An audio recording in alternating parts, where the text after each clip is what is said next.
обрізання 1 січня і Новий рік. І ми заспіваємо різдвяну пісню, колядку на початку нашої самої останньої зустрічі цього року. На небі зірка ясна засяла, і любим світлом сіяє. Хвиля спасіння нам завітала, бо у Віфлеємі рождаєсь, щоб землю з небом водно злучити.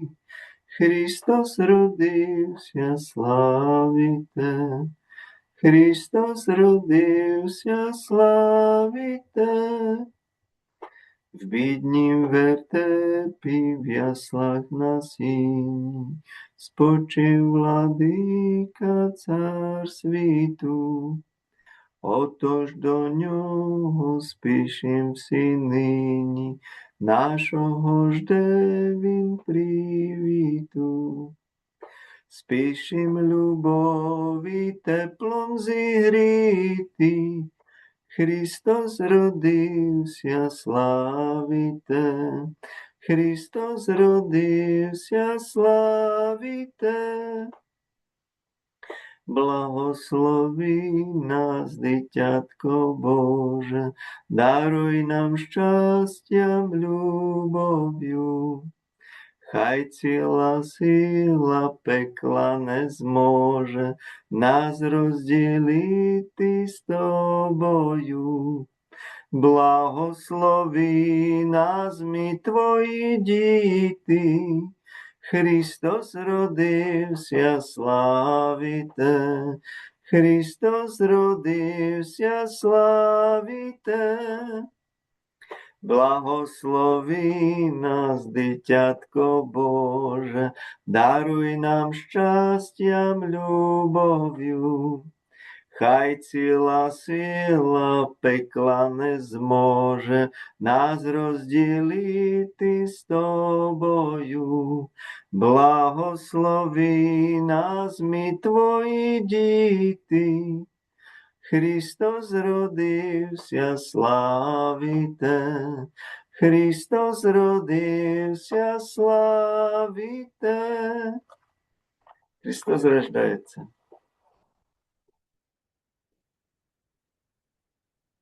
Просимо Тебе, Господи, щоб Твоє Різдво принесло до наших сердець ту велику радість спасених. Приходимо до Тебе в дусі, так з'єднані Твоїм Святим Духом, в тому поклоненні, в тій адорації, в тій подяки за все, що ми прожили цього року. Добре і зле. Хочемо Тобі за все дякувати. Хочемо Тебе перепросити і за всі наші гріхи, які Ти на кінець взяв на себе і переміг. А хочемо прославити Твоє святе ім'я піснею і молитвою. І так благослови ту нашу сьогоднішню зустріч, що біля Твоєї печері, біля Твоїх ясел. Хочемо знову так поговорити, як то все відбувалося з тим Твоїм Різдвом, щоб ще глибше ми могли проникнути до того таїнства нашого спасіння. Дай нам потрібну ласку свого Святого Духа, а Ти, Матір Божа, своїми молбами заступайся у Бога за нас грішних. Во ім'я Отця і Сина і Святого Духа. Амінь. Я би ще розказав про народження Господа нашого Ісуса Христа в плоті, бо ще є Різдво. А щоб ми то так глибше усвідомили. То, що я вам буду прочитувати, є взяте зі святих отців, а є то з такого твору з 13 віку, старий твір, легенда Ауреа. від Якива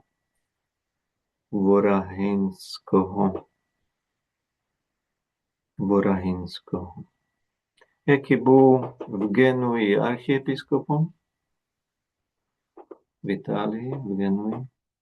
Ну, а церква його виголосила за блаженного.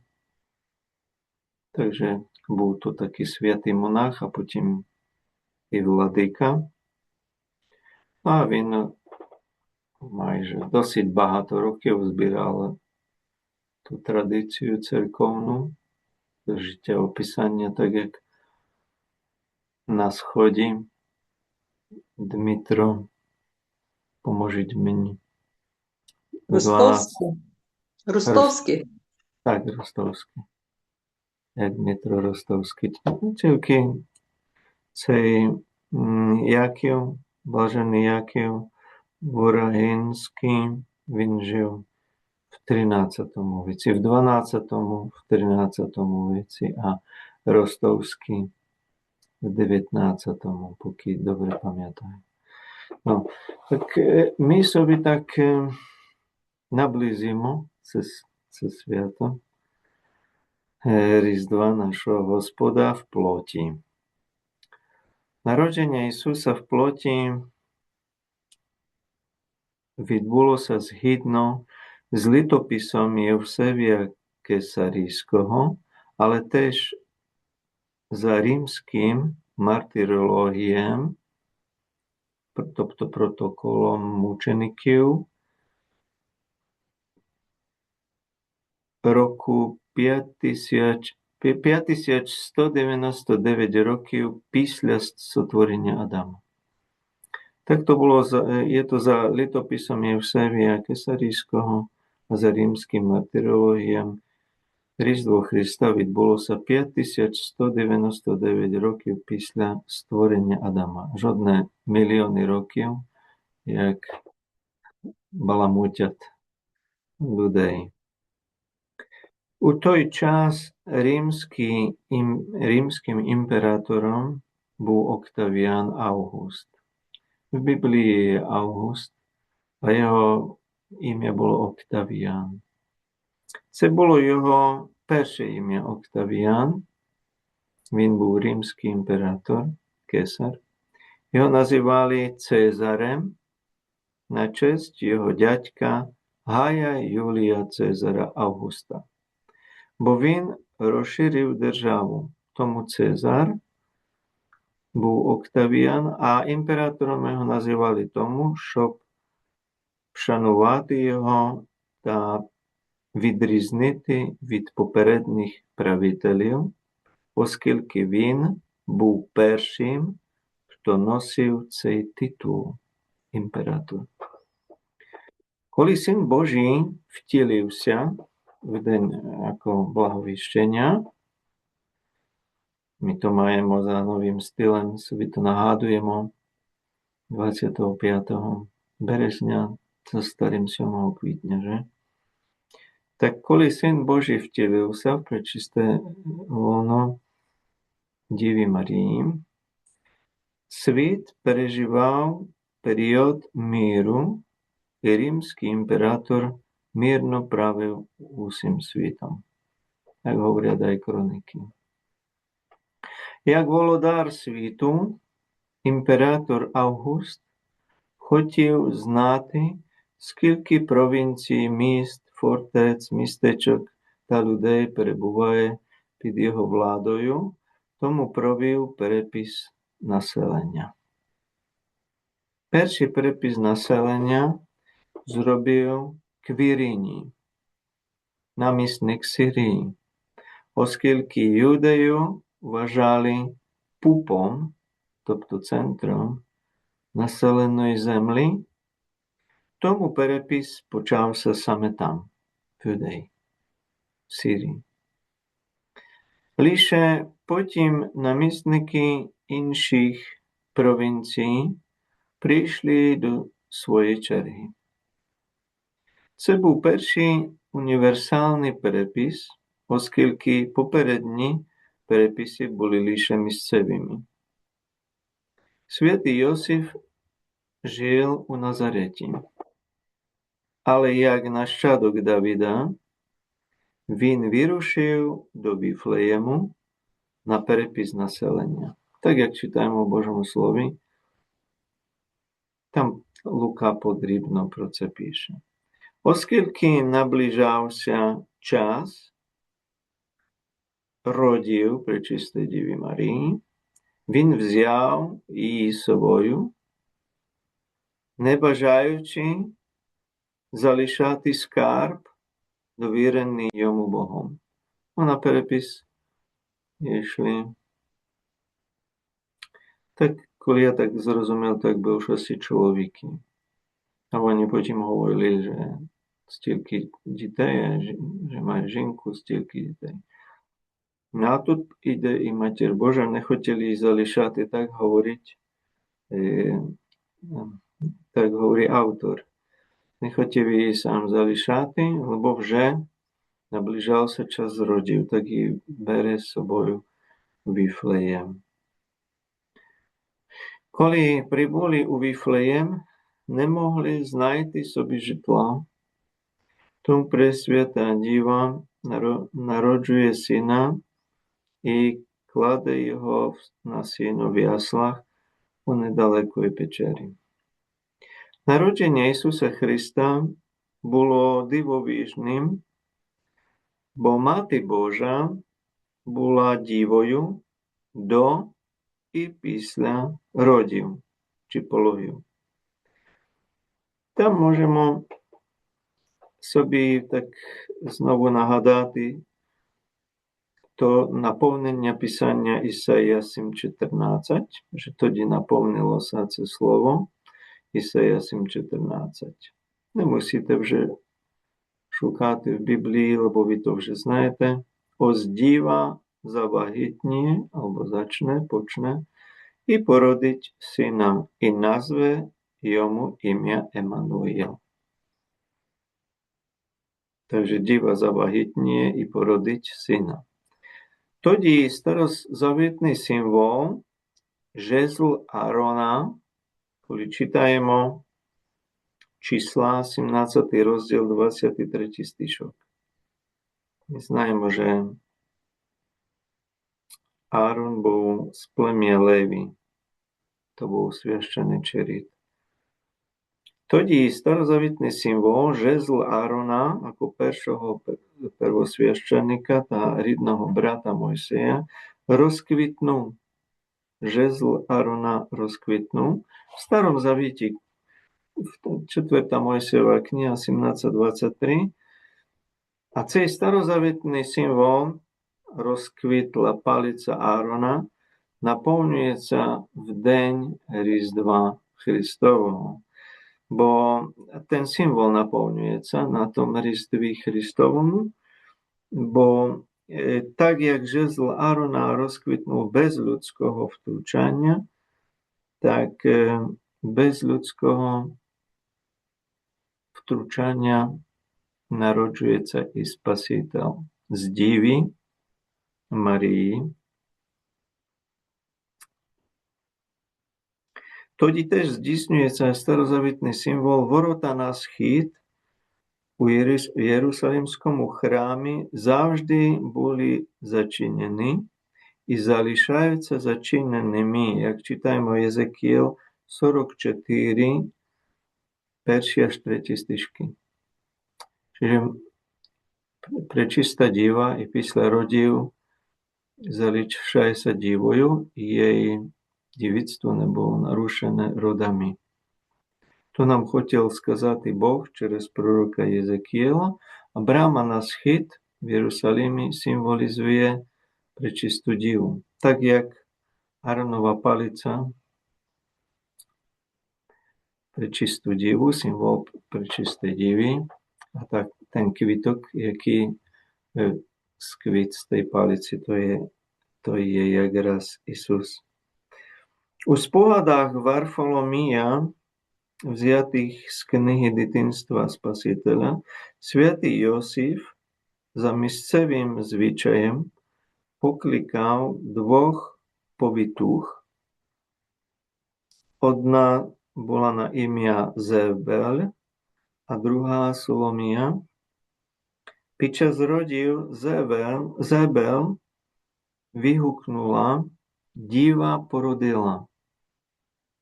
Але Соломія засумнівалася в їх словах і хотіла її перевірити, але її рука сохла. Негайно їй з'явився ангел Господній і запросив доторкнутися до дитинки. Коли Соломія це зробила, то відразу зцілилася. Можна же про цих двох повітух ви могли чути. То є таке досить знайоме. А коли, наприклад, розглядаєте Підгорецьку Божу Мати, я то маю ікону. Шкода, що я її вам не взяв показати. Там по краях ікони, але то не тільки на Підгорецької, є то і на інших іконах. В Україні я то бачив. Є так, ви то маєте файно. Добре, дякую. Так по краях є всі пророки, які проповідують про Діву і про Ісуса. Так там є і брама на схід, яку тримає Єзекіел, то би мало бути внизу, вліво внизу, здається, поки пам'ятаю. Або там є ten камінь, який відколовся від гори у Даніела, теж би то там мало бути Яковова драбина, там є Мойсей тримає браму на схід, чи Єзекіел, Давид би мав тримати храм, то є теж такий прообраз Божої Матері. Яків, я говорив, že drabinu do neba. A kto tam ešte je? Ešte tam je Aron s tou palicею. Aron z palice je tam. Там ще є купина горить. A neopalíma kupina, to je Mojsej. Tak. To je Mojsej. Títo proroky tam je, ale nám ide pro tú Aronovú palicu a brámu na schід від Єзекіела, які практично свідчать, že Mati Boža bola dívою до і після Різдва Ісуса. Про це свідчили потім і ті повітухи, що діва породила. Діва породила. Одна засумнівалася, а потім побачила чудо оздоровлення, коли вона була покарана за свою невіру. І за словами папи римського Інокентія III, щоб ви були приблизно, то є nejaký 13. вік, коли святий Франциск був засіжений, то був Інокентій III. Рим жив у тому часі, в середовіччі, рахуйте, в мірі, він говорить о тому часі Ісуса Христа, коли Різдво відбулося. Інокентій жив 1000 років пізніше. Рим в тому часі, коли Ісус народився, жив в мірі 12 років, і на честь цього факту був збудований у Римі храм зі статуєю Ромула. Знаєте, Ромулус Ремус, близнюки під вовком, ako засновники Рима, міста. Бо коли б ми сказали собі, що Ісус народився 5199 років після сотворення Адама, але було то 752 років від заснування Риму. А там є згадувані за історією Риму Ромулус і Ремус, засновники Риму, діти, хлопчики, яких виховувала вовчиця. Však to vy знаєте túto історію. No tak Рим жив в тому часі, коли Ісус народився 12 років в спокої, і тому збудував імператор Октавіан Август храм зі статуєю Ромула. Коли Аполлон, čo je starorímsky, ale aj dávno grécky boh vyščúvania, proroctv tých pohanských, думається, світла, мистецтв, музики, медицини, але і краси. Коли Аполлона запитали, як довго, як він виступав, як той, який пророкував, но віщував, ну так не скажемо пророкував, бо то є, пророкує sa Боже Слово, а він віщував, ну так скажемо, як ворожбит Валаам в Старому Завіті. Він був ворожбит, але сказав Боже Слово, або Бог йому дав то промовити. Так то саме і з тим Аполлоном, є то демон практично, že? Коли ми беремо ту міфологію грецьку чи римську, так коли його запитали, Аполлона, як довго буде стоятиме цей храм зі статуєю Ромула, думається, так отримали відповідь, доки діва не народить. Доки діва не народить. Но і коли люди це почули, подумали, що він стоятиме вічно, бо вважали неможливим, щоб діва народила. На дверях храму, який збудував Октавіан Август в Римі, вирізбили напис Templum Pacis Eternum, що перекладається «Храм вічного спокою». Але в ніч, коли Діва Марія народила Ісуса, будівля храму обвалилася. Бачимо, що кожне коліно поклякне. Ну так то був поганський храм. Takže budівля впала, обвалилася, і на його місці зараз стоїть церква Санта Марія Нуова, хто був в Римі. На місці, де Август збудував храм зі статуєю Ромула. В день, коли Діва народила Ісуса, храм був зруйнований, но сам впав без причинення людини. Хоча там Аполлон віщував, що буде стояти, поки Діва не народить. А люди думали, тобто вічно, бо то таке неможливе, щоб Діва могла народжувати. Ну, але бачимо, що Діва народжує, наповнюється і Писання, а навіть і знак такий Божий отримали і поганий. Народження Господа Ісуса було дивом із точки зору того, хто народився. Святий Бернард з Клево, цистерціан, так, монах, каже, великий Маріолог, великий теолог, великий святий, через нього Господь Бог всіх братів і сестр потягнув до монастира. Так каже, Бог створив союз Бог сам сотворив союз між Богом і людиною і між матір'ю та дівою. Союз між Богом і людиною то визначає в Ісусі Христі, бо Ісус є Бог і людина одночасно. А союз між матір'ю і дівою то є як в Пречистій Діві Марії. Там зустрічається матір і діва одночасно. Що жодна жінка не зможе сказати, що би була матір одночасно діва.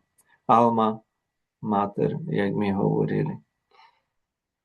Takže tyto dva sojuzy sotvoril Boh mіж Богом, між собою і людиною в Ісусі, або Ісус є Богочоловік, а потім союз між матір'ю, між дівою і матір'ю. Або діва зачала і породила. тобто була матір'ю. Діва стала матір'ю. Цей перший союз є гідний захоплення, бо це союз Бога та глини, говорить Бернард.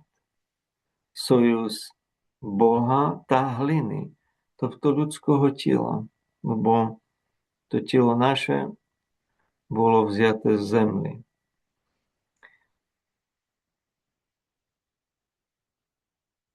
Бо це союз Бога та глини, величі та бідності, благодарства і низькості.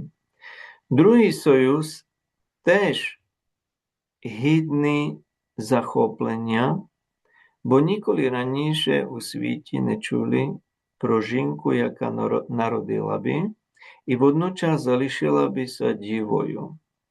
Про матір, яка не перестала би бути дівою. Таке пояснення гарне даває святий Бернард.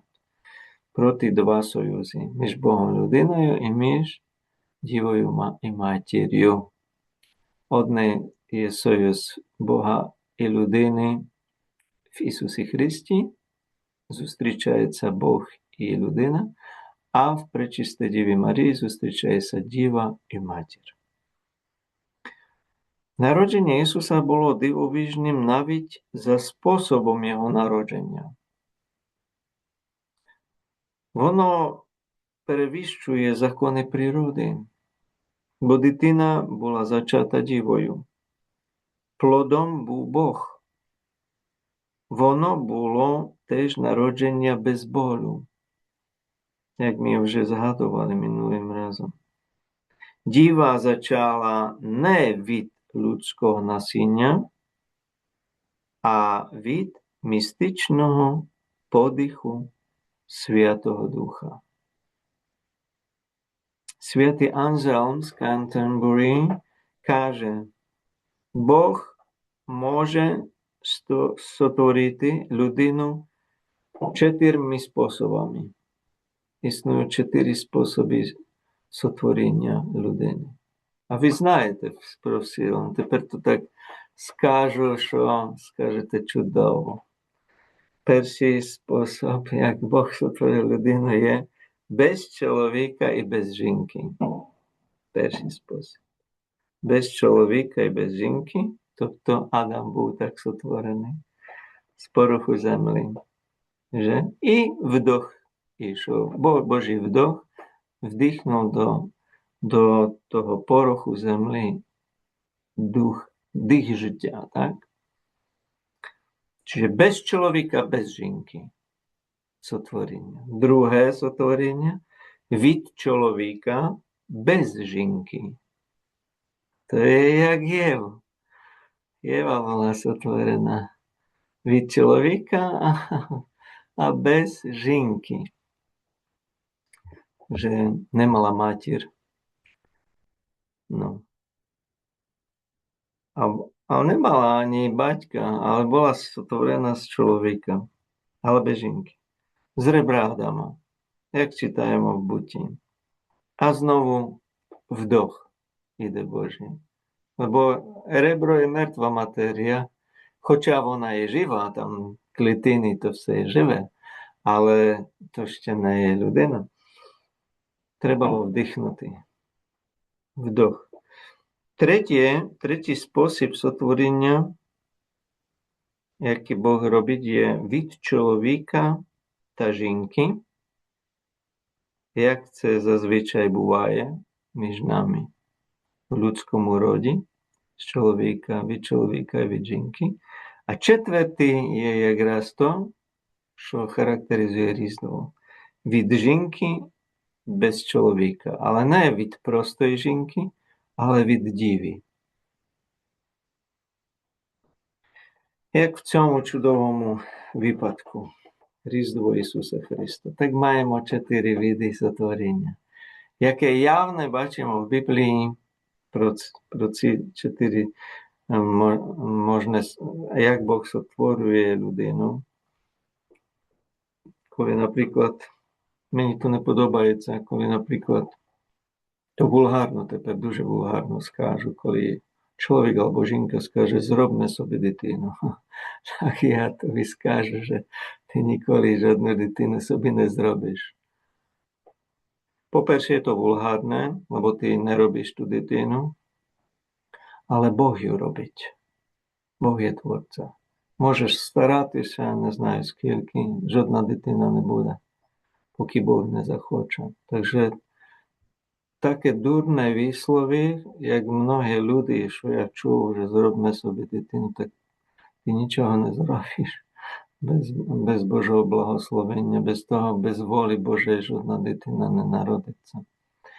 Takže Бог робить людину, а не людина людину. Є Боже сотворення. Ясно, що від чоловіка, від жінки, але є то Боже сотворення. Тому від моменту зачаття і від Різдва теж є то повноцінна людина. Від моменту зачаття тому і не можна робити аборти, бо це Боже сотворіння. Бог там дав вдох, є там душа жива, ну, а потім то береться як вбивство, коли абортуються діти. Бо добре вбиваєш тіло, але практично ти відділюєш душу від тіла. Ти проганяєш ту душу, ten оживлюючий принцип, то, що вклав там Бог з того тіла. І то тіло сотворив Бог, але ай ту душу. І ти одне і друге, як коли би проти Творця ти виступаєш. Так то є вже наглість, би я сказав. Дуже велика відвага так виступати проти Творця. Тому треба повчати людей, щоб знали.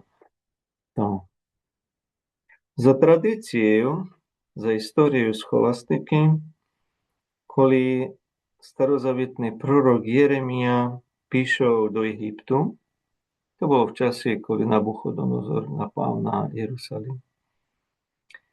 To після смерті. Далі, як читаємо Єремія 43 розділ, там то є, він вказав тамнейшим царям єгипетським, що їхні ідоли впадуть на землю, а то за повкрифов теж бачимо, коли діва народить сина, že ідоли будуть падати і tak podobno jak v Rími ten chrám, kde bol Romulus, tak podobno aj tí idoly v Egypte padali, коли Ісус народився.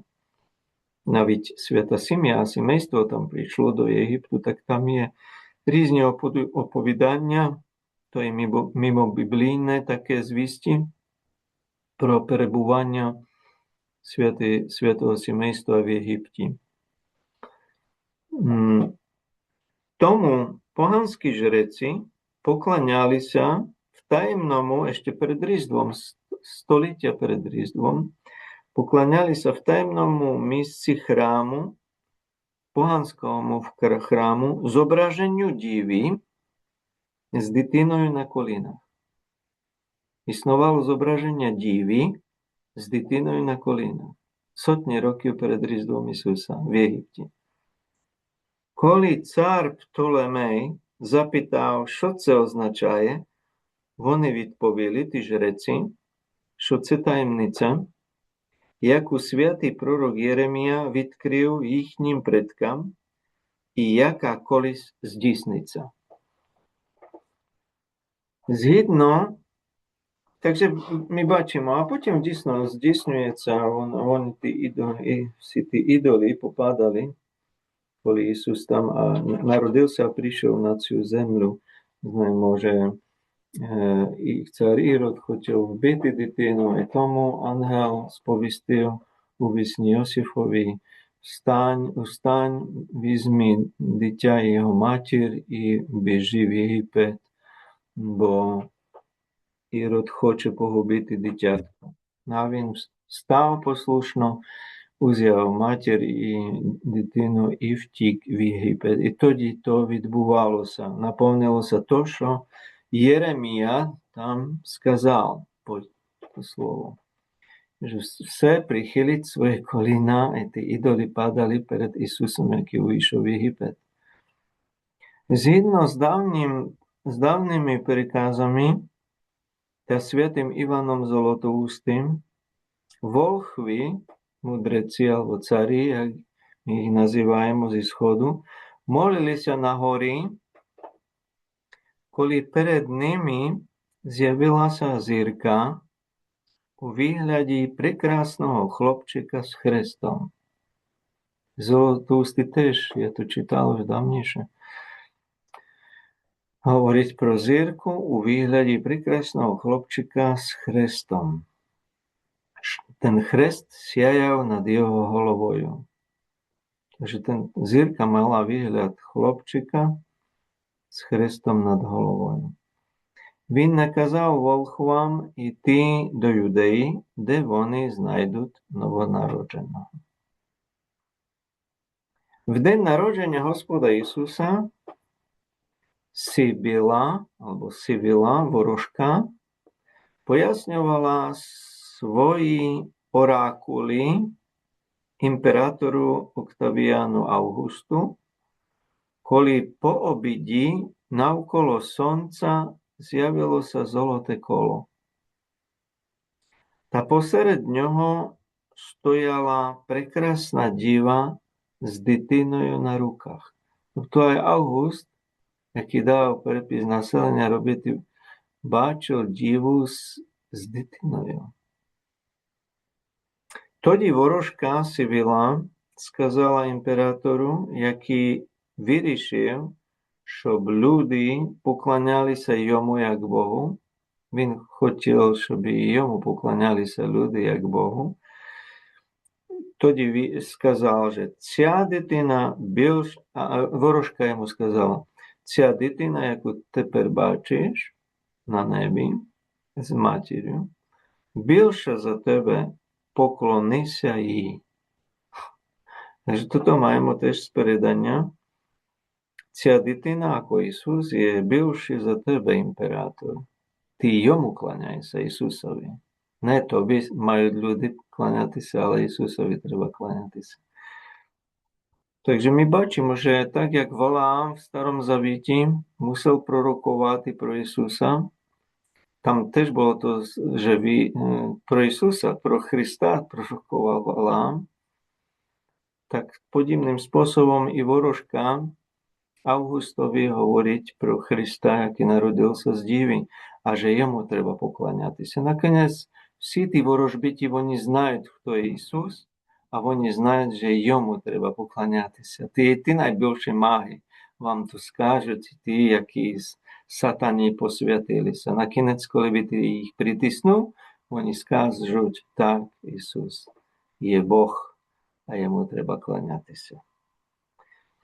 Сьогодні на цьому місці стоїть в Римі церква Санта Марія ін Аракуелі. Не знаю, чи ви там були. А чи стоїть та церква, то не знаю. Той імператор Август відмовився вживати титул Бога, наповнений ворожкою. Це цікаво.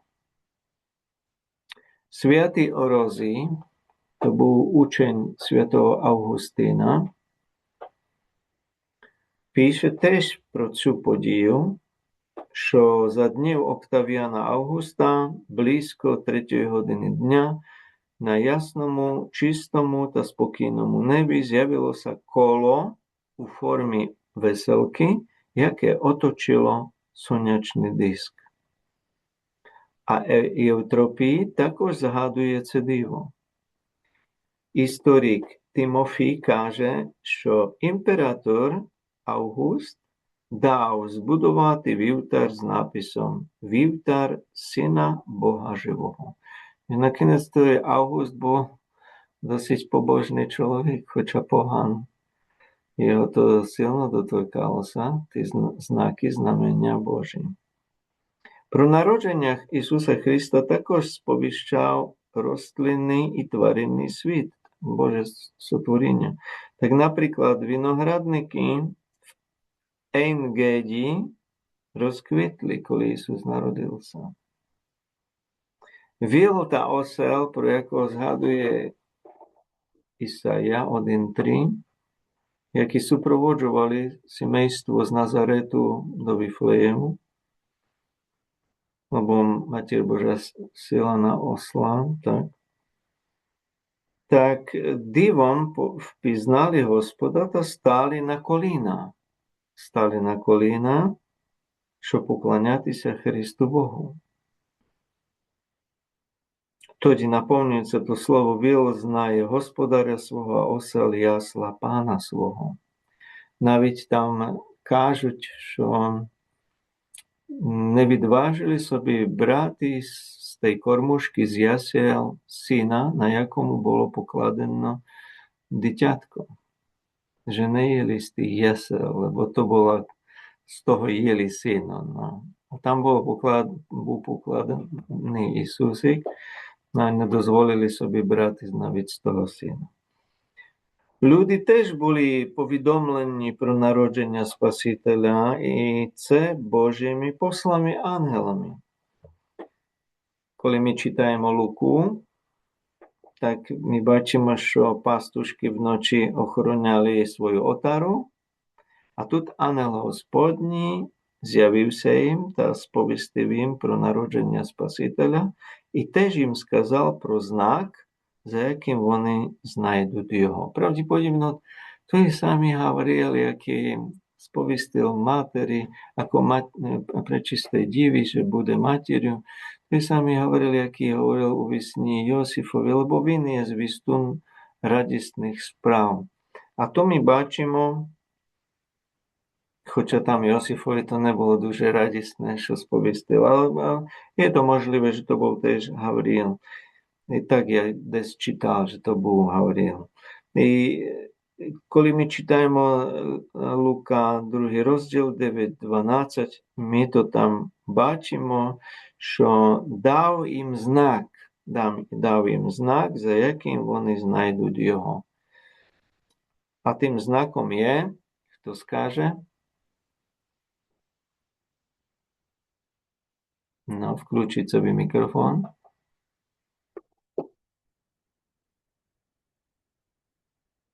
Хто скаже? Дитятко овіте в пеленах, покладене в ясла. То є ten знак. То є ten знак. Дитятко пеленами обвите, покладене в ясла. Потім небесне воїнство приєдналося до ангела, який сповістив про цей знак Божий, і розпочали хвалити Бога. Čiže my бачимо ту хронологію, ту часову, že najprv ангел один сповіщає ту радість і показує який знак, щоб вони мали впевнені, що то є Спаситель. А потім цілий хор ангельський. Співають слава вишніх Богу і на землі мир. Так. Слава вишніх Богу на землі мир, людях доброї волі або благовоління, чи людям його вподобання, різні переклади там є. Слава вишніх Богові, слава на висоті Богові, або на висотах Богу. І на землі мир людям доброї волі. Лука 2:14. Слава вишніх Богу, слава вишніх Богу, і мир всім на землі. To je Bože slovo a to je v koľadke zakomponované, je to harné, коли так співаєш, а ти можеш усвідомити, що з ангельським хором ти співаєш слава вовишній Богу, слава вовишній Богу, і мир всім на землі. Ясна справа, що мир є всім, але я то вже пояснював, коли Matej 1:21, ja pojaснював той стишок, що ten мир Божий отримують люди доброї волі, а то є люди, які повірили, що Ісус, який народився, визволяє нас від гріхів. Я Спаситель. že je spasiteľ, tak, že je vyzvoliteľ, že je spasiteľ. Kto nepověří, že Isus je spasiteľ, vyzvoliteľ від гріхів, моїх конкретно, маю мати віру в Ісуса, що Він визволить мене від моїх гріхів. Коли я маю túto víru, tak потім я належу до людей доброї волі, а Бог мене називає, що я є Його народом. За тим словом Матея 1:21. Že vyzvoliť народ свій від гріхів їхніх.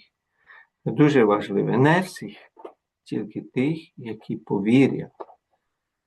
Не всіх, на жаль. Він хоче всіх, він помер за всіх, він прийшов спасати всіх, а не всі спасаються. Тільки ті, які скажуть, приймаю визволення від гріхів. Я вірю, що ти є той, який мене можеш визволити, іншого не вірю. Довіряю тобі вповні своє життя, прошу тебе, щоб ти мене спас. Так маємо поводитися. Тоді пастушки виконали вказівки ангелів, які їм об'явилися, і знайшли все саме так, як сказав їм ангел. Лука 2:20. Виконали вказівку ангела, який до Гавріла, яким об'явився, а потім разом з хором ангельським прославляли Бога в тілі. Народження Христа було для нас корисним. А тепер з різних причин воно є корисне.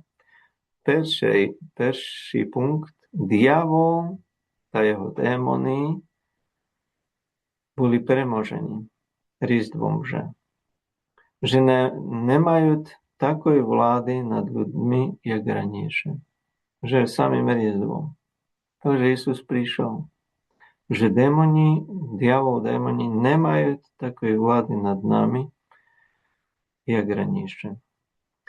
В описаннях святого Петра Клунійського, to je z Франції, Клуни, jako монастир, читаємо, що Пречиста Діва Марія з'явилася святому Гуго, абату Клунійському, напередодні Різдва. В руках тримала свого сина, і він сказав: «Мамо, чи знаєш ти, з якою радістю церква сьогодні святкує мій день народження? Де тепер сила диявола? Що він може сказати і зробити?» Toto чув ten святий опат, і це зазнаменували. Цей діалог Ісуса з Богородицею. Takže to je перший довод або причина, для чого є Різдво Христа для нас корисне. No, не тільки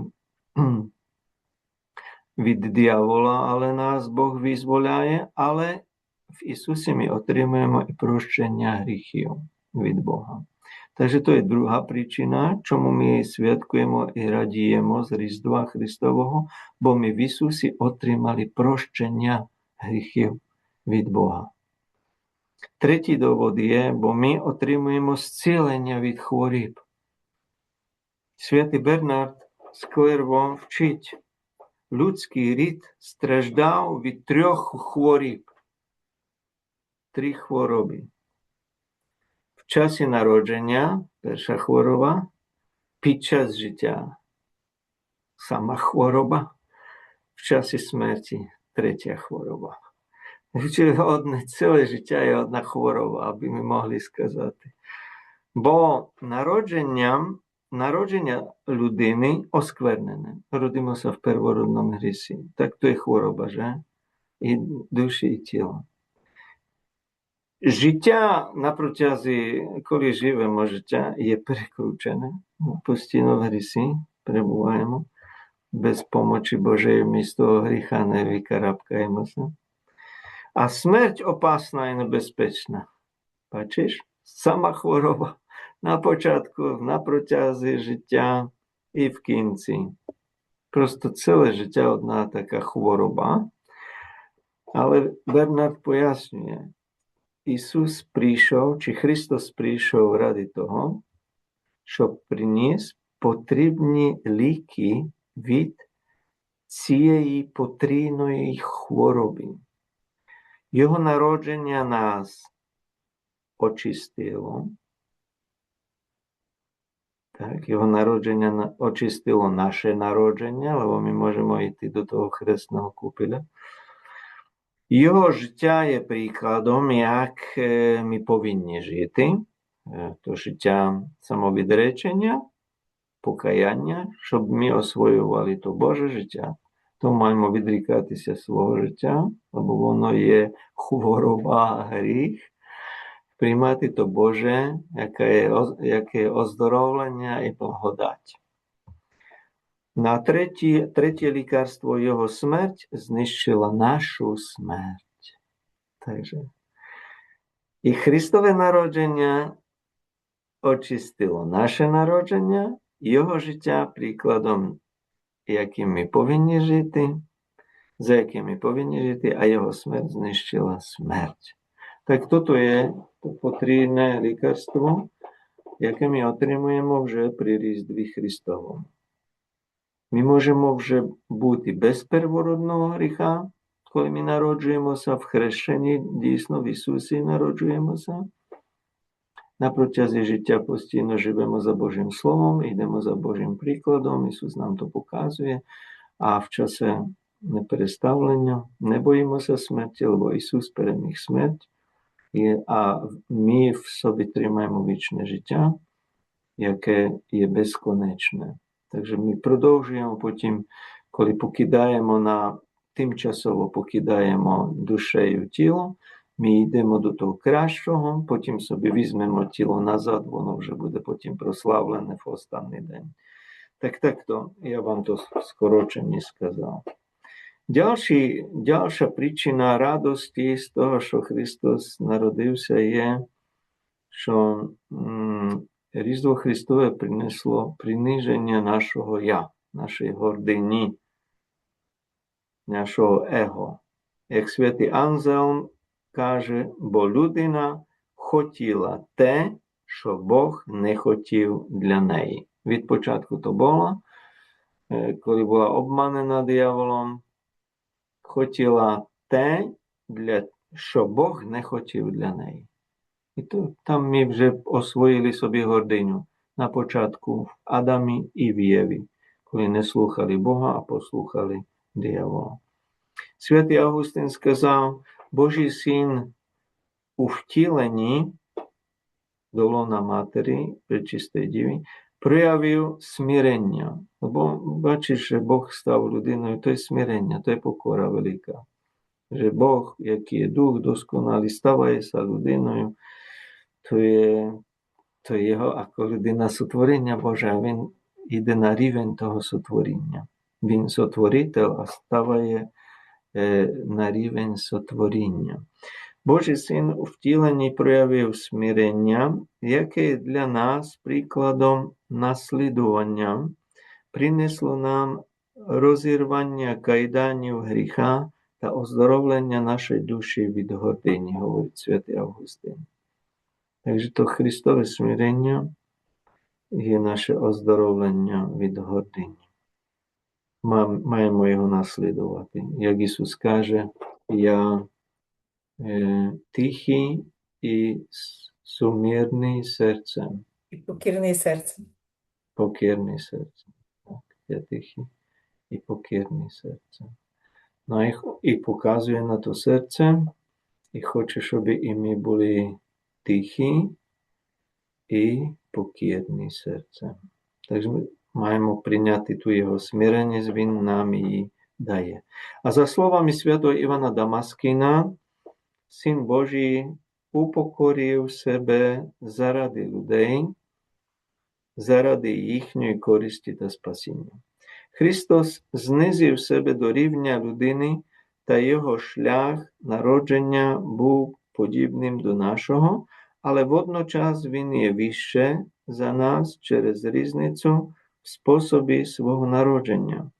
Народився від жінки, так, як і ми, але був зачатий від Святого Духа та народжений від Діви Марії. Ну, а то є дуже гарно так пояснення, таке коротке, ясне, чітке, że w czym jest ta Chrystowa смиренність, а в чому відрізняється та його смиренність від тої нашої. Że там є та відстань, що він Бог, а ми сотворіння, нове сотворіння, але він сотворитель. А там мусить бути респект. Там є респект, там є повага. То не є так, як, то мені не подобається, коли так протики говорять, як от на ти.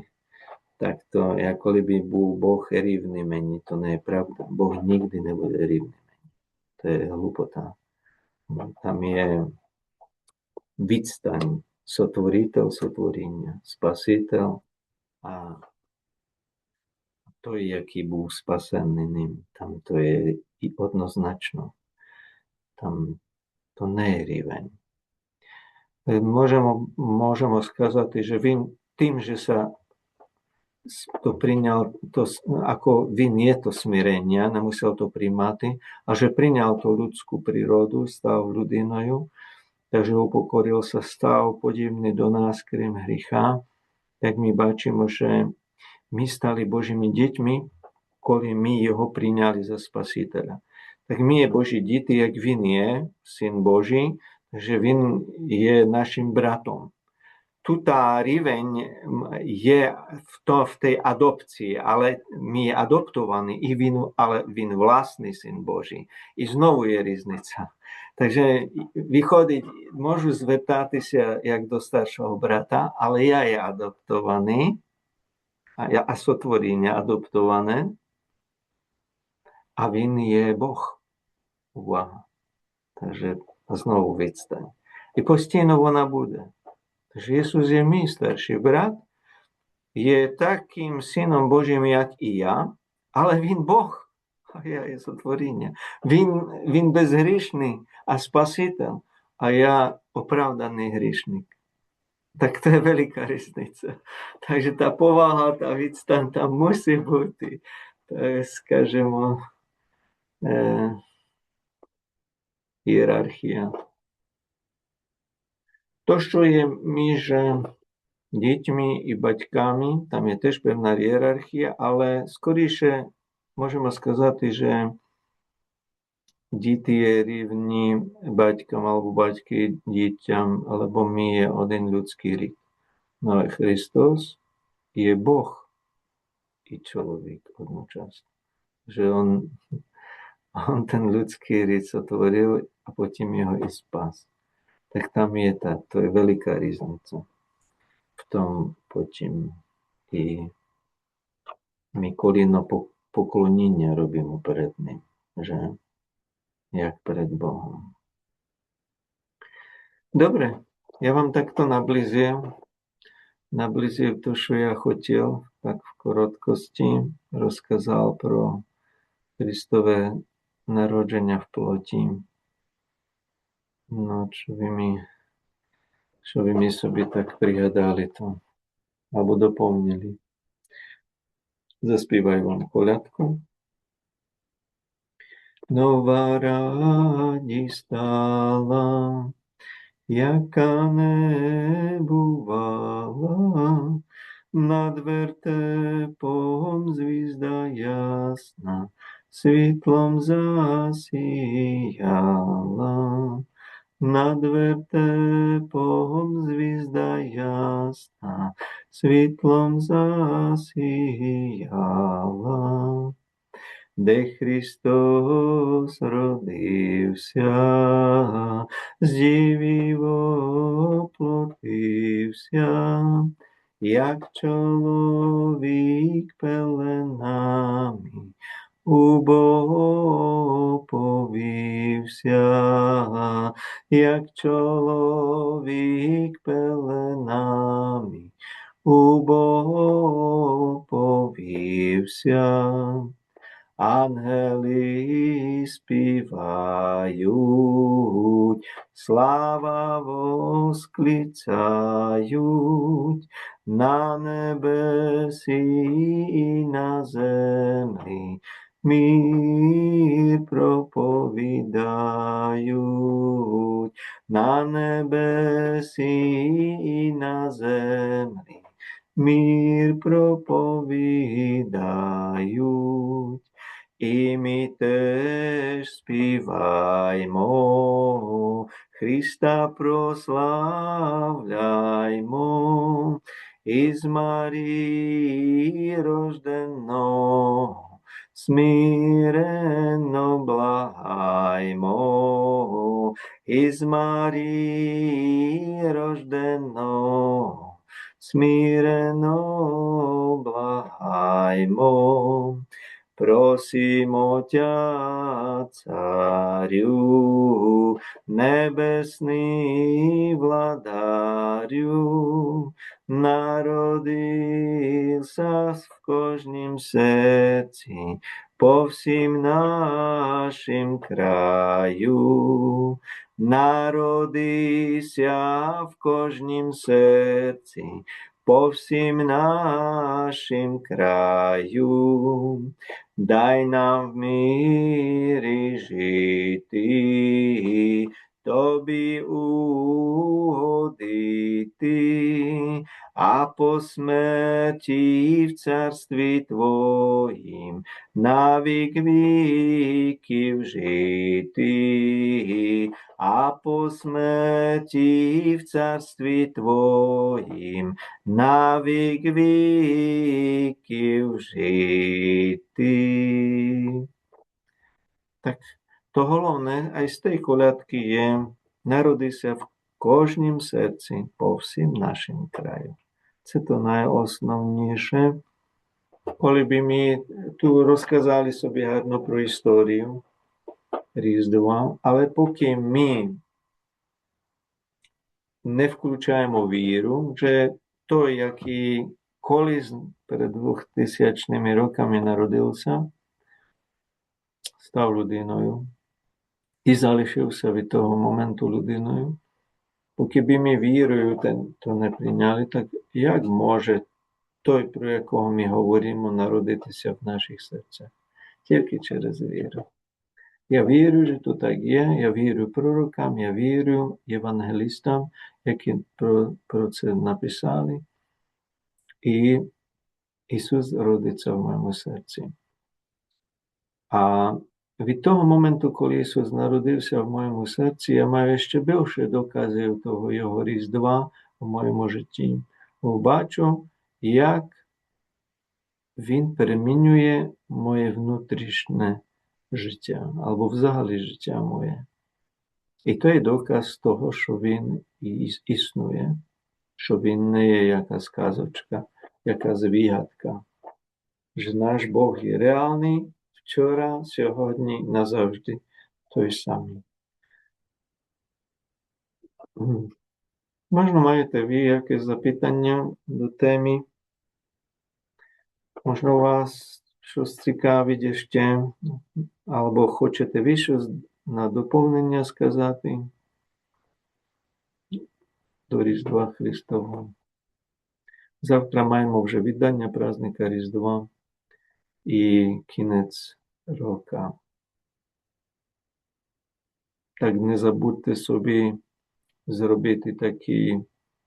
Маємо теж то є така традиція від перших християн. Запровадив то папа Сильвестр, який 31 грудня року 355 якраз останній день року відійшов до вічності. Святий Сильвестр. Він коли прийшов перед смертю, того 31 грудня 355 року до Базилики Святого Петра. Або то була ще Латеранська базилика. То to nie je až také основné. Vychodiť do cerkvy a перше, що робить, дякує Богу, нагадує собі, що на протязі року йому Бог зробив яке добро. За всі добра розпочинає дякувати. Потім собі пригадує різне зло, яке Бог допустив на нього, різні проби, і розпочинає дякувати. Ви теж собі можете так зробити, že згадай про всі добра, яке Бог тобі зробив, згадай, що все, яке випробування допустив на тебе, а потім розпочни, to je tretí punkt, перепрошувати Господа за гріхи, яке ти mohol зробити, або aj to zlo, яке mohol допустити Господь Бог з любові до тебе, то могло бути за твої гріхи теж. А могло то бути просто як випробування.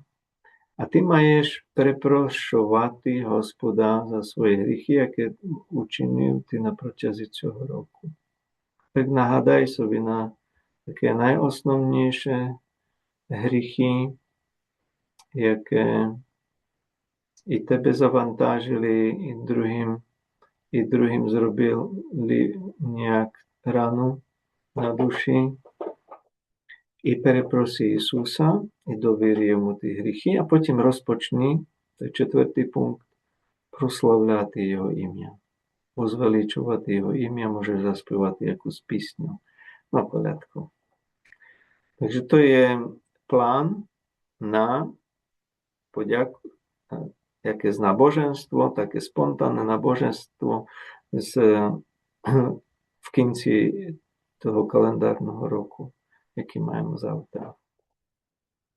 Так то можете зробити всі собі. То може бути на пару хвилин, до годинки часу. То може бути така мала адорація. Буває виставлена Найсвятіша Тайна Євхаристії по церквах.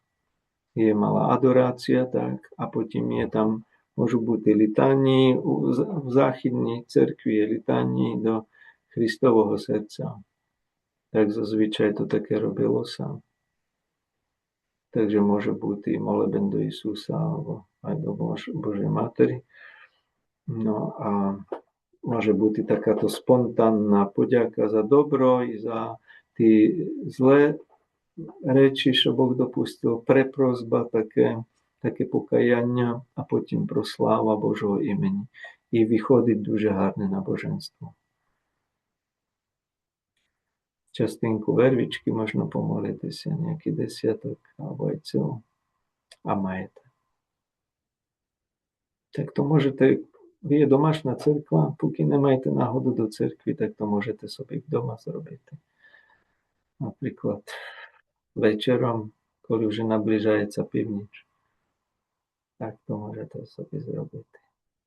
А потім ми мали зазвичай, коли вже дзвони вдарили, тепер вже ті дзвони не дуже чути, або стрілянина, але там можна помолитися і прийняти то Боже благословення, можна помолитися і Ангел Господній, заспівати ніяк Тедеум, Тебе, Бога, хвалимо. Або просто молитву сотворити, прийняти то благословення. Я благословляю на всі сторони світу той час. Так можете просто прийняти благословення. На цілий наступний рік можете собі відкрити і Слово Боже, Біблію, з вірою. І той стишок, на який палець попаде, собі можеш написати. То буде таке рема для тебе на цілий рік.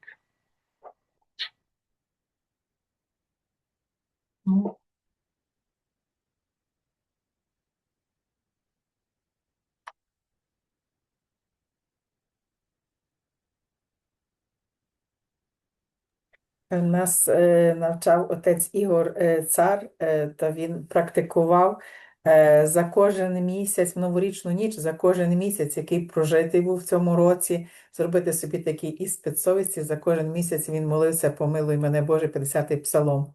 Каже, так виходило 12 разів, і все, і фактично до ранку ніч проходила, але в таких роздумах і в такій молитві. Теж дуже цікаво.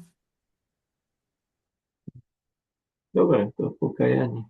To je to primiriť sa s Bohom, to je to preprosiť. Mhm.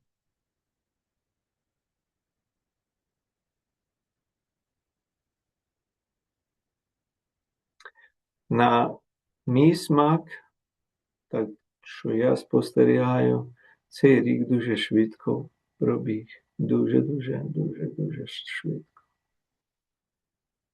Час скорочується, цей 2025 рік. Дуже швидко пробіг. Пам'ятають початки, а вже кінець. Так наше життя пролітає. Коли воно є з'єднане з Ісусом, не мусиш боятися, бо я сказав, що Ісус є вічність, вічне життя, а ти в Ісусі, Ісус в тобі, то вже потім не мусимо рахувати роки, ті земні. А ми є вже потім визволені від того, не мусимо боятися, що як той час йде, ми старіємо. Абсолютно на то не мусиш вважати, бо то Бог залишив, щоб нас чим швидше взяти до себе, щоб ми то не... Бо кожен день є багато клопотів. А чим більша зрілість у Христі, чим більше ростеш у Христі, тим тебе вже то не цікавить на цьому світі. Takže Бог так скорочує то життя, давай ту можливість, що і то тіло вже таке кволе стає і так далі, щоб чим швидше ми зустрінулися, а потім нам зробить тіло прославлене, так що воно вже ніколи не буде знати, що то є хвороба, або що то є замученість, або ніякий сон. Ми не будемо потребувати жодного сна. Тепер скільки часу можемо спати, можемо то вважати за втрату часу. Но коли ми маємо Духа Святого в собі, так потім і у вісні молишся. Тож то нічого вже. Потім, коли хтось є нове сотворіння, що коли ми прийняли Ісуса, Його Різдво, ми народилися з Бога, а ми є Божі діти і маємо Його Духа Христового, то потім все, що ти робиш, чи спиш, чи їш, чи подорожуєш, чи молишся, чи працюєш, то має велике значення, то все посвячуєш, а є то все як на славу Божу. Takže my інакше на то все дивимося інакше, як люди, які не мають в собі спасіння, не мають Ісуса в своєму серці. То вони практично з ними подібне може відбуватися, але ми носимо в собі вічність, а вони мають тільки обмежене життя на тих пару років, а потім не мають надію на майбутнє. Ну так я би не хотів то мати в собі. То би я не хотів. То є найгірша депресія, яка може бути. І тому ті пластичні операції, ті хірургії, а не знаю що, і ті омолоджувачі, що хочуть омолодити собі життя, продовжити життя, і віддумують, бо знають, що після смерті нема життя для них. Вони то знають. Нема життя, так хочуть ту взяти собі з того життя бідного, земного. Ну так диявол їх обманює тих людей. І ми маємо бути прикладом і сповістити їм реалії. Чи можеш мати вічність в собі, не мусиш вже трястися про своє майбутнє. Розумієте? І ти можеш спокійно вже спати, ти можеш й у вісні молитися. Že spokійно все робимо. Не мусиш, не всепущий вже не мусиш бути. У Христі або в Дусі Святому не мусиш бути не всепущий. Або ти можеш бути в Дусі бадьорий, і коли тіло відпочиває навіть. Я вже то не хочу так говорити, бо потім скажете, що я ленивий. Або я не стаю там в четвертій, не б'ю поклони 1000. Хоча я не говорю, що то так не треба робити, коли ви маєте той потяг, Дух Святий вас до того кличе, так то робіть. Не чекайте на мене, що я вам скажу, вставай там в 3 чи в 4 ранка і бій поклони, а плач над своїми гріхами. Роби то. Коли то потребуєш, так то роби. Коли то відчуваєш, що то треба тобі робити, роби то. А хто зможе відпочивати в ліжку? Як там каже свята Терезія з Лізії, хтось би сказав, розбещена свята.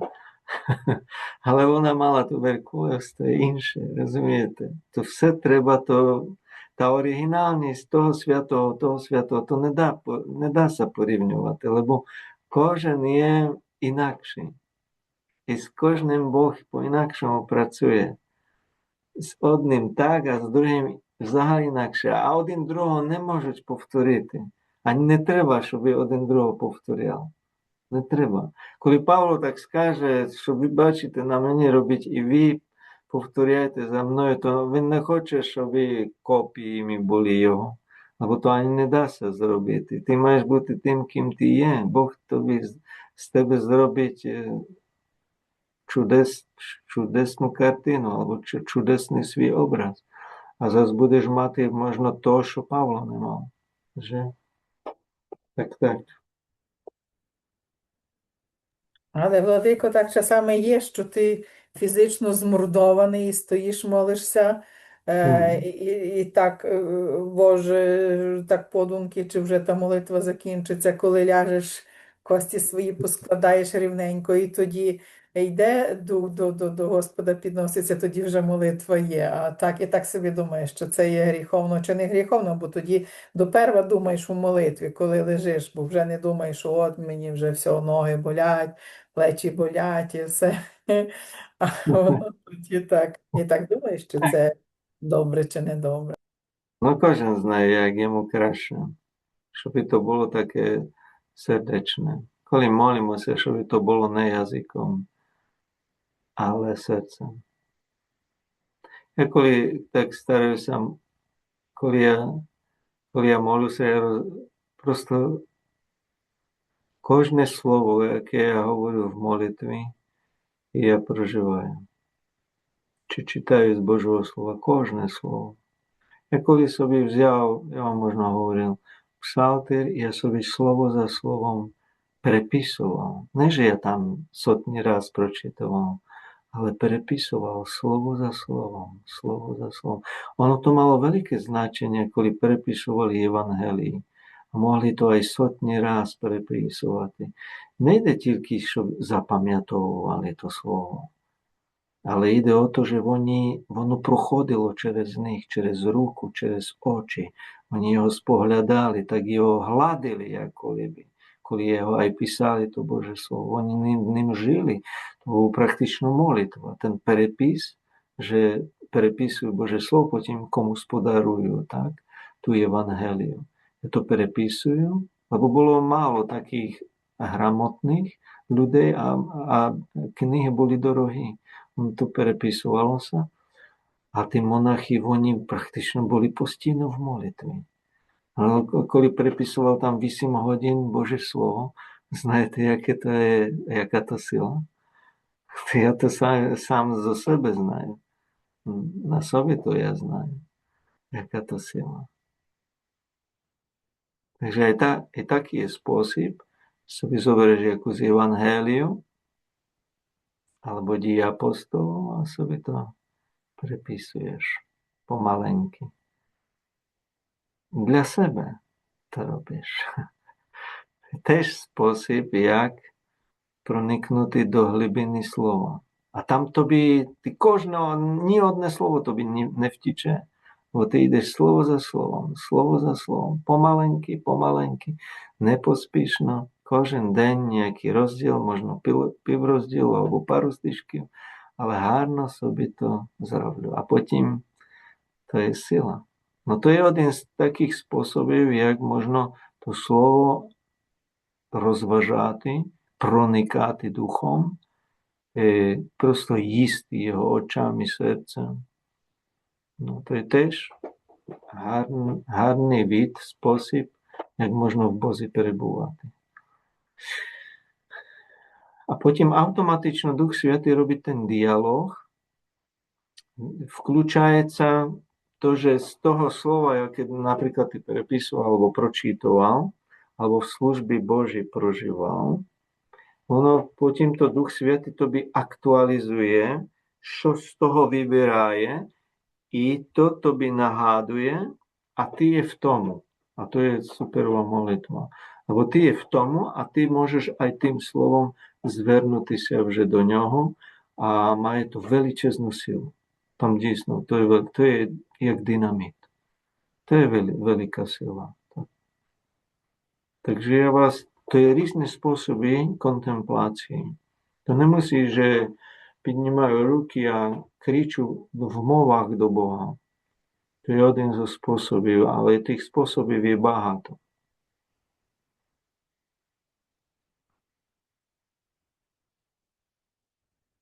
А всі ті способи, то є, як коли би ти взяв Ісуса в руки, мале дитя, коли вже про Різдво є мова, а ти нянчиш його,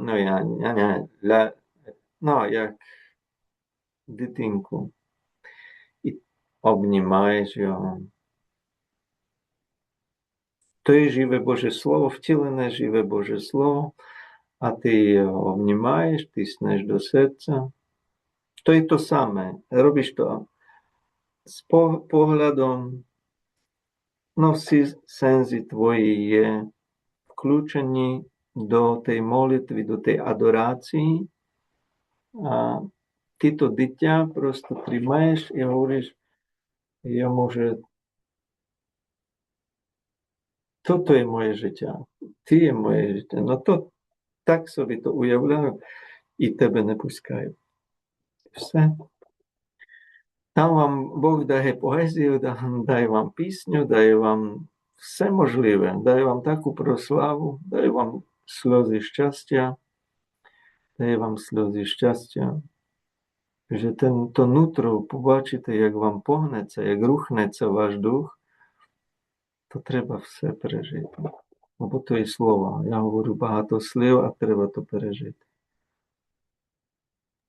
Колись ми на співпоті ще в нас була пані Марія, ревнителька, і ми співали. Ну, тепер вже так не співають, бо вже старші люди вже не мають дуже до співу.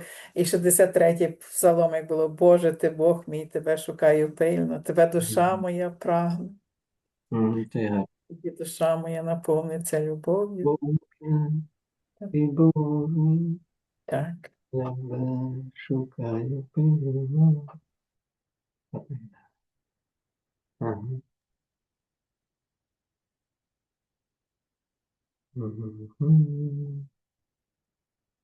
Що ви хотіли, пані Марія? А я хотіла, мені пригадалося, як я приїхала в Дрогобич перший раз, коли цей храм з Божою допомогою вибудували, і там всі будували. І я перший раз зайшла, а він такий великий, такий чудовий, так світло. І мене наповнила така радість, що я не могла навіть дихнути. А тут ви молитеся і кажете, вже молитва йшла, і ви кажете: кайтеся, зараз робіть покаяння, нехай душа плаче. А я думаю, як моя душа може плакати? Вона зовсім не плаче, вона так радіє. І десь скільки там часу ви робили оці молитви, а я не могла, розумієте? На мене така радість, слава вам Божа. І от я просто, ви кажете, що у кожного є щось таке своє. Я так пригадала, я довго не могла каятися. Думаю, як я можу, як я зараз Ну, хочу співати, хочу тішитися, то десь хвилин 10 так було. Люди, я вже і так голову там, і так, щоб люди не бачили, і так було зі мною. Я так пригадала отаку радість. No, vy boli na tej chvíľke, jak Hospod vám dal to прожити, tej радості. Ну, а там щось інше відбувалося, я не пам'ятаю, що. Takže воно, чи то були чування, чи що то було. То були чування, просто я трошки запізнилася і так зайшла. То були чування, якраз йшли вже процес такий йшов. Якраз було покаяння. І люди всі так прямо, ну дійсно, така молитва була. Я розумію, а я нічого не можу з собою зробити. Ну, бачите, а покаяння може бути якраз в тій радісній хвилці. Може бути то покаяння, або ну,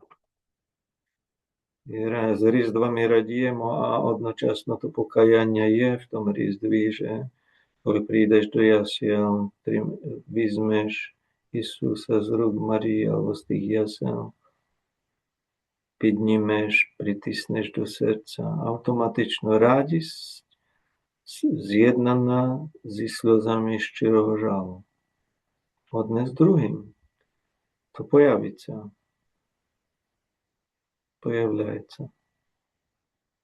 То йде одне з другим, бо де народилася радість? Де вона народилася? З чого вона народилася? Я знаю, що він зробив для мене. Там народилася радість.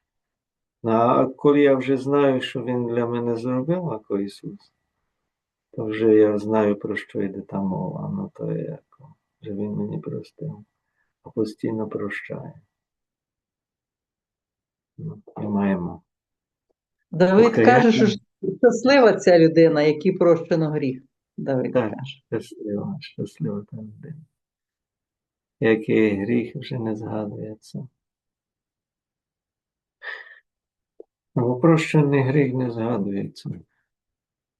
Коли хтось побачите або чуєте, що хтось вам там згадує старі гріхи, так то визначає, що він не простив. Бог простив, а людина не простила. Так то є інша штука.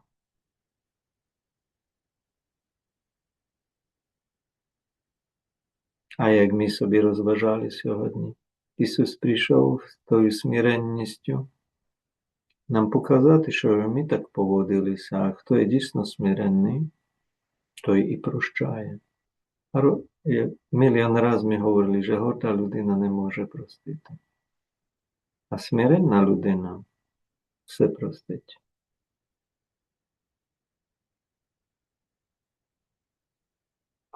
Так вчимося від Ісуса, який є смиренний серцем і тихий. Приніс мир. Приніс мир, не суд, але примирення. Слава вишніх Богу і мир людям. Мир приніс. Не суд. Ангели не співали. Слава вишніх Богу і суд людям. Суд над Вселенною. То буде в кінці.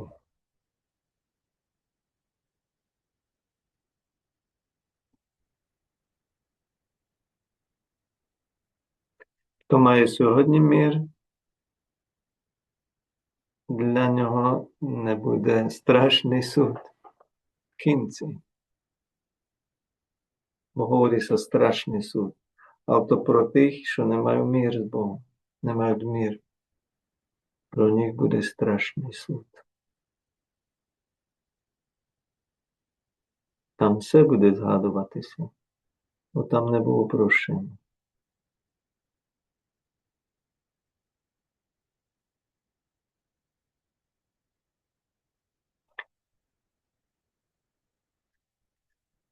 Сьогодні скорочений варіант зустрічі.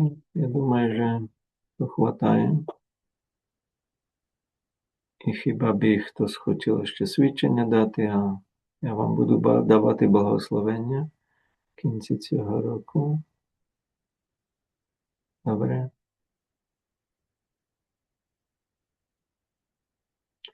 Я був вдячний, що ми могли майже кожного тижня ми могли зустрічатися. Були такі випадки, що не було зустрічі, але старалися ми зустрічати і ви ревно включалися в той процес віднови. А Господь має з вами великий план, бо то, що ви чули, то є посіяне до ваших сердець, ви то маєте в собі. Ten скарб, той скарб, а він буде рости, він буде діяти через вас. Takže ті зустрічі не є марні. Раз на тиждень хватає, щоб так тим словом трошку пожити. Nejaké ті домашні завдання я вам давав. Я вірю, що ви могли повернутися до того.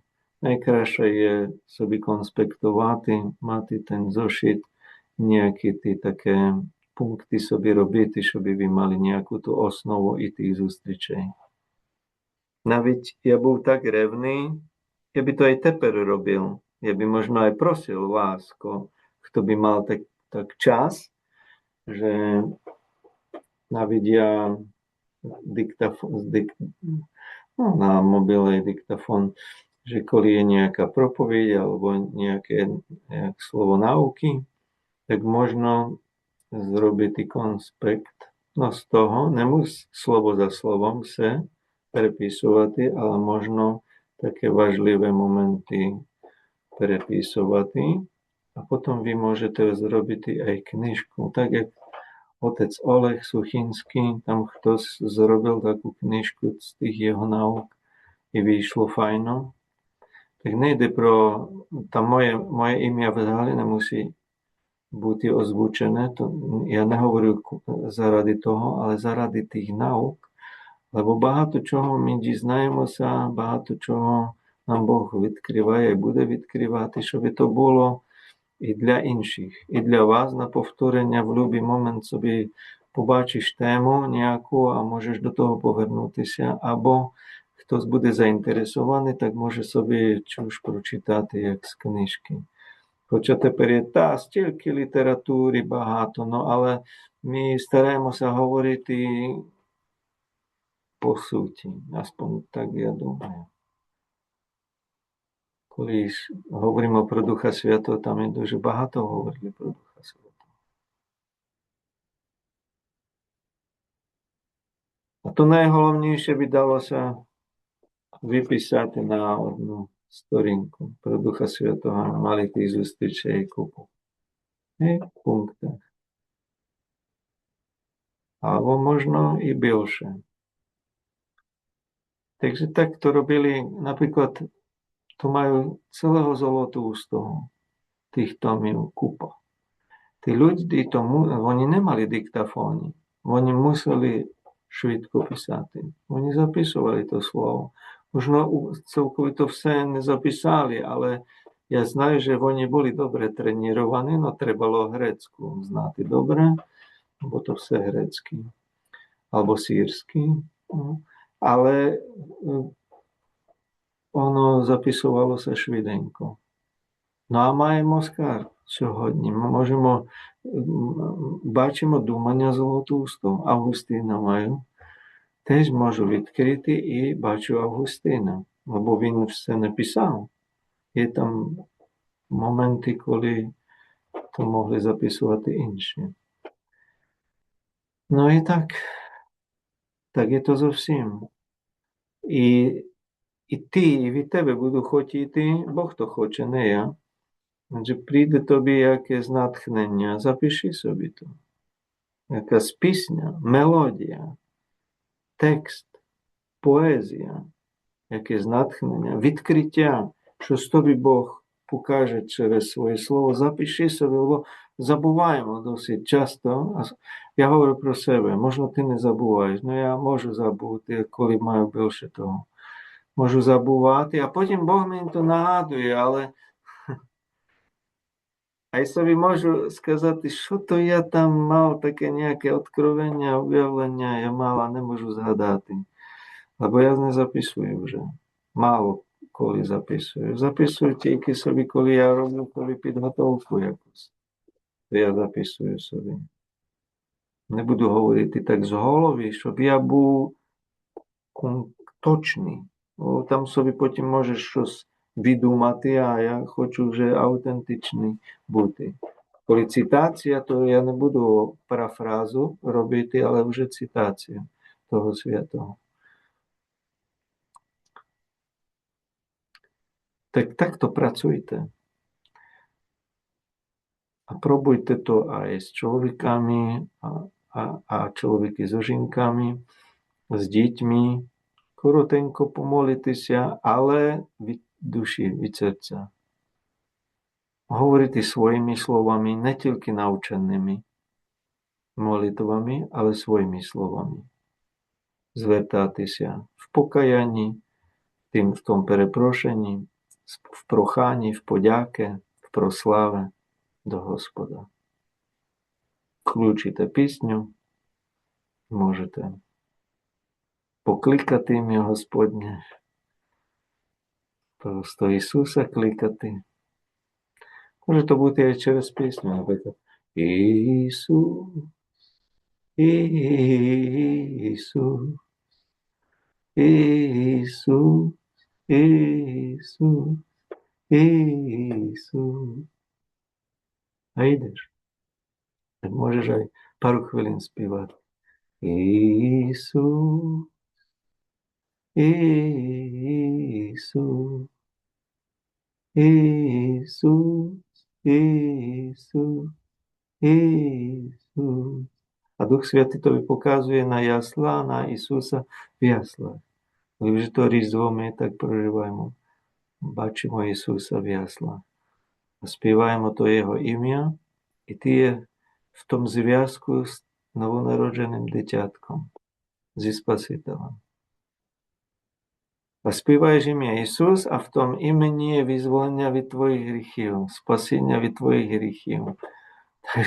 Ти автоматично можеш собі нагадати на гріх, і в тому Ісус віддаваєш Ісусові, а маєш прекрасну молитву, і то спів тільки Божого імені, на тому ніхто не згіршиться, коли ви там кликали в мовах, може, щоб то було щось непонятне, а тут кожен зрозуміє, кличе Ісуса чи співає Його ім'я. Але ти там ай робиш покаяння, нормально можеш розглядатися, там можеш заплакати над собою, можеш роз'яснитися, відчуєш Божий доторк, якесь благоухання, прояв Духа Святого на собі.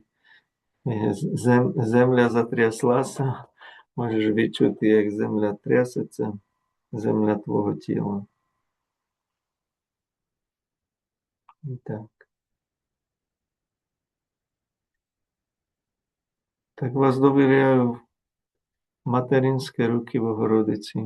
Прошу, щоб во ім'я Ісус вам, Небесний Отець, простив всі ваші гріхи, які ви могли зробити на протязі цього року або в своєму житті. Щоб ви до того нового року 2026 вже, року Божого, то РБ постійно я прибавлюю, або рік Божий.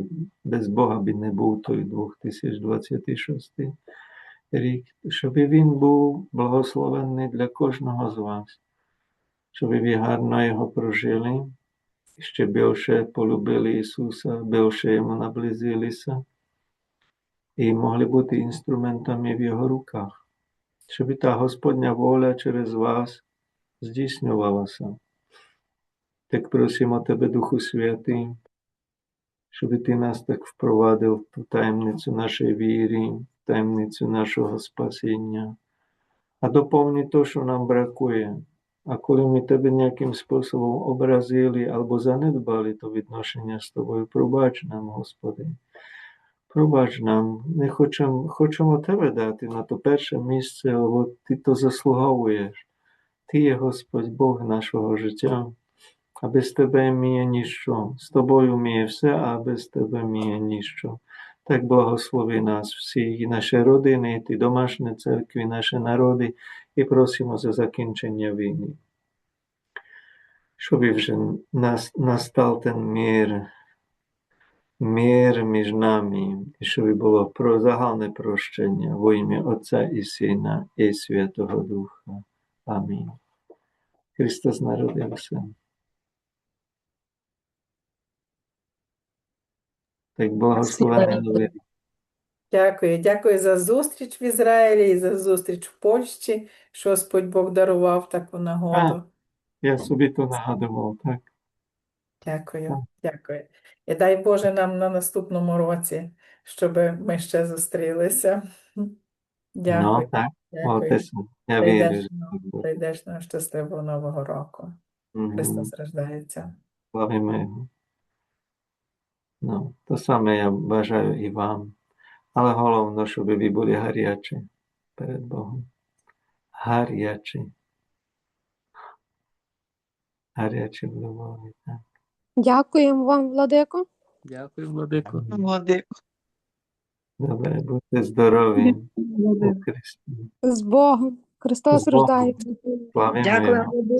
Щасливого Дякую. нового року. Пам'ятаю, і опівночі завтра буду благословити на всі сторони світу. Так, прийміть то благословення. Не забудьте. Дякуємо. Щасливого нового року. Всіх благ земних і небесних. Христос Амен. рождається. Славимо Його, приймаємо все з рук Божих. Всього хорошого вам. Дякую Богу за вас, за ваше спасіння. Щасливо. До зустрічі в новому. З Богом, з Богом. Дякую.